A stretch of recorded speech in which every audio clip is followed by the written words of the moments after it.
जय श्री राधे कृष्ण।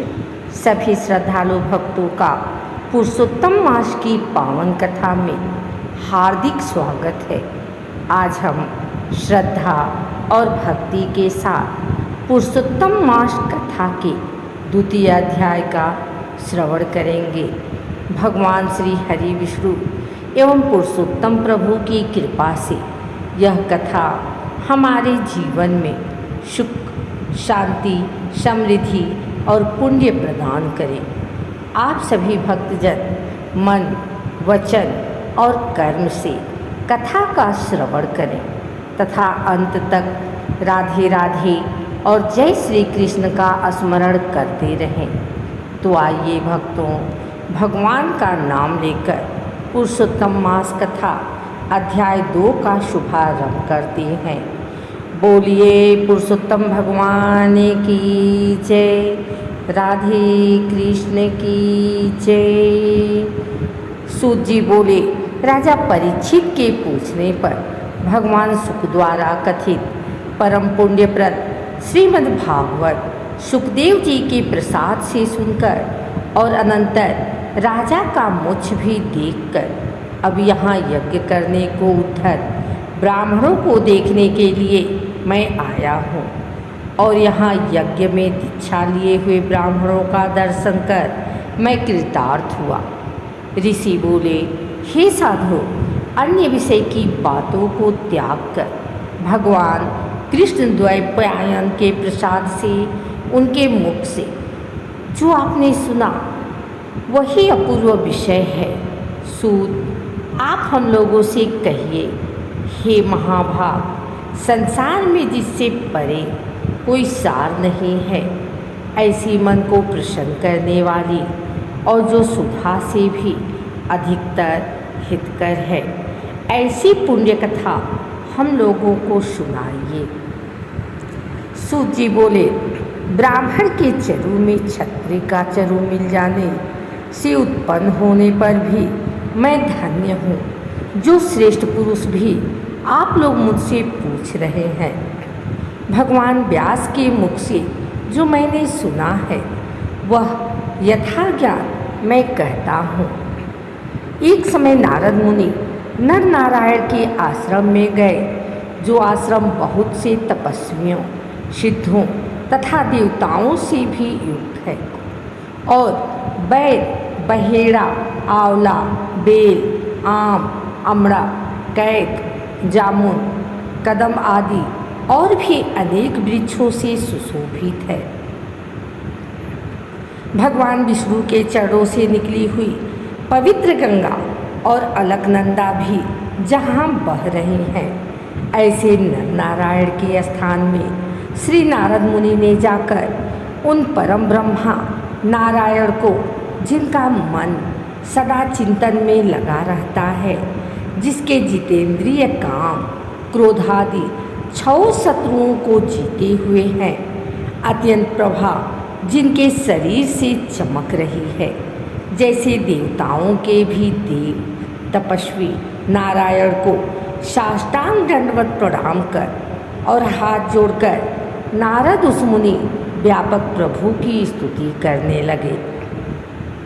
नारद जी बोले, हे देवदेव, हे जगन्नाथ, हे कृपा सागर सतपते, आप सत्यव्रत हो, त्रिसत्य हो, सत्य आत्मा हो और सत्य संभव हो। हे सत्य योनि, आपको नमस्कार है। मैं आपकी शरण में आया हूँ। आपका जो तप है वह संपूर्ण प्राणियों की शिक्षा के लिए और मर्यादा की स्थापना के लिए है। यदि आप तपस्या न करें तो जैसे कलयुग में एक के पाप करने से सारी पृथ्वी डूबती है, वैसे ही एक के पुण्य करने से सारी पृथ्वी तरती है। इसमें तनिक भी संशय नहीं है। पहले सतयुग आदि में जैसे एक पाप करता था तो सभी पापी हो जाते थे, ऐसी स्थिति हटाकर कलयुग में केवल कर्ता ही पापों से लिप्त होता है। यह आपके तप की स्थिति है। हे भगवान, कली में जितने प्राणी हैं सब विषयों में आसक्त हैं स्त्री, पुत्र, गृह में लगा है, चित्त जिनका ऐसे प्राणियों का हित करने वाला जो हो और मेरा भी थोड़ा कल्याण हो, ऐसा विचार कर केवल आप ही कहने के योग्य हैं। वहीं आपके मुख से सुनने की इच्छा से मैं ब्रह्मलोक से आया हूँ। आप ही उपकार प्रिय विष्णु हैं, ऐसा वेदों में मिश्रित है। इसलिए लोकोपकार के लिए कथा का सार इस समय आप सुनाइए, जिसके श्रवण मात्र से निर्भय मोक्ष पद को प्राप्त करते हैं।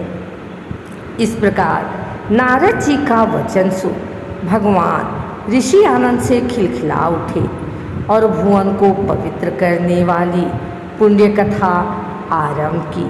श्री नारायण बोले, हे नारद, गोपों की स्त्रियों के मुख कमल के भ्रमर, रास के ईश्वर रसिकों के आवरण, वृंदावन बिहारी ब्रज के पति आदि पुरुष भगवान की पुण्य कथा को कहता हूँ, जो निमेष मात्र समय में जगत को उत्पन्न करने वाले हैं। उनके कर्मों को हे वत्स इस पृथ्वी पर कौन वर्णन कर सकता है।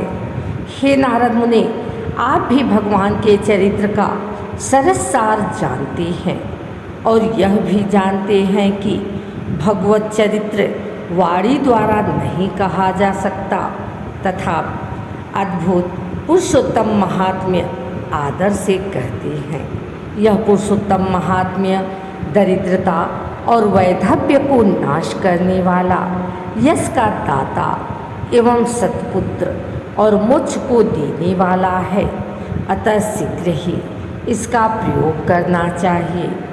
नारद मुनि बोले, ही पुरुषोत्तम नामक कौन देवता है, उनका महात्म्य क्या है, यह अद्भुत सा प्रतीत होता है। अतः आप मुझसे विश्वासपूर्वक कहिए। सूत जी बोले, श्री नारद का वचन सुन नारायण क्षण मात्र पुरुषोत्तम में अच्छी तरह मन लगाकर बोले। श्री नारायण बोले, पुरुषोत्तम, यह मास का नाम जो पड़ा है वह भी कारण से युक्त पुरुषोत्तम मास के स्वामी दयासागर पुरुषोत्तम ही हैं। इसलिए ऋषिगण इनको पुरुषोत्तम कहते हैं। पुरुषोत्तम मास के व्रत करने से भगवान पुरुषोत्तम प्रसन्न होते हैं।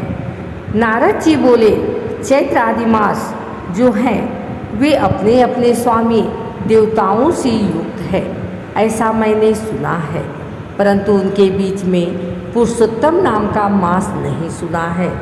पुरुषोत्तम मास कौन है और पुरुषोत्तम मास के स्वामी कृपा के निधि पुरुषोत्तम कैसे हुए? हे कृपा निधि, यह आप मुझसे कहिए। इस मास का स्वरूप विधान के सहित हे प्रभु कहिए। हे सतपते, इस मास में क्या करना, कैसी स्नान करना, क्या दान करना, इस मास का जप, पूजा, उपवास आदि क्या साधन है, कहिए। इस मास के विधान से कौन देवता प्रसन्न होते हैं और क्या फल देते हैं? इसके अतिरिक्त और जो कुछ भी तथ्य हो वह हे तपोधन कहिए। साधु दीनों के ऊपर कृपा करने वाले होते हैं, वे बिना पूछे कृपा करके सदुपदेश दिया करते हैं। इस पृथ्वी पर जो मनुष्य दूसरों के भाग्य के अनुवर्ती, दरिद्रता से पीड़ित, नित्य रोगी रहने वाले, पुत्र चाहने वाले, जड़, गूंगे, ऊपर से अपने को बड़े धार्मिक दर्शाने वाले, विद्या विहीन, मलिन वस्त्रों को धारण करने वाले, नास्तिक, पर स्त्रीगामी, नीच, जर्जर, दासवृत्ति करने वाले, आशा जिनकी नष्ट हो गई है, संकल्प जिनके भग्न हो गए हैं, तत्व जिनके छिड़ हो गए हैं, कुरूपी रोगी, कुष्ठी, टेढ़े मेढ़े अंग वाले, अंधे, इष्टवियोग, मित्रवियोग, स्त्रीवियोग, आप पुरुष वियोग, माता पिता विहीन, शोक दुखादि से सुख गए हैं, अंग जिनके अपने इष्ट वस्तु से रहित उत्पन्न हुआ करते हैं। किसी अनुष्ठान के करने और सुनने से पुनः उत्पन्न न हो। हे प्रभु, ऐसा प्रयोग हमको सुनाइए। वैधव्य, वंध्यादोष, अंगहीनता, दुष्ट व्याधियाँ, रक्तपीत आदि, मिर्गी, राज्य लक्ष्मादि जो दोष हैं, इन दोषों से दुखित मनुष्य को देखकर हे जगन्नाथ, मैं दुखी हूँ, अतः मेरे ऊपर दया करके हे ब्रह्मा, मेरे मन को प्रसन्न करने वाले विषय को विस्तार से कहिए। हे प्रभु, आप सर्वज्ञ हैं, समस्त तत्वों के आयतन हैं। सूत जी बोले, इस प्रकार नारद के परोपकारी मधुर वचनों को सुनकर देव नारायण चंद्रमा की तरह शांत महामुनि नारद से नए मेघ के समान गंभीर वचन बोले। भक्तों, इसी के साथ पुरुषोत्तम मास कथा अध्याय 2 की कथा यही पूर्ण होती है।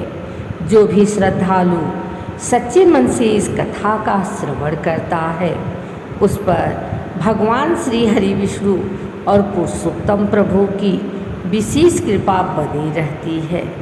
भगवान आपके जीवन के सभी दुख, कष्ट और बाधाओं को दूर करे तथा घर परिवार में सुख, शांति और समृद्धि प्रदान करे। यदि कथा में बोलने या उच्चारण में कोई त्रुटि हुई हो तो प्रभु उसे क्षमा करे। अब सभी भक्तजन श्रद्धा से बोले, पुरुषोत्तम भगवान की जय, श्री राधे कृष्ण भगवान की जय, विष्णु भगवान की जय, बोलिए भक्तवत्सल भगवान की जय।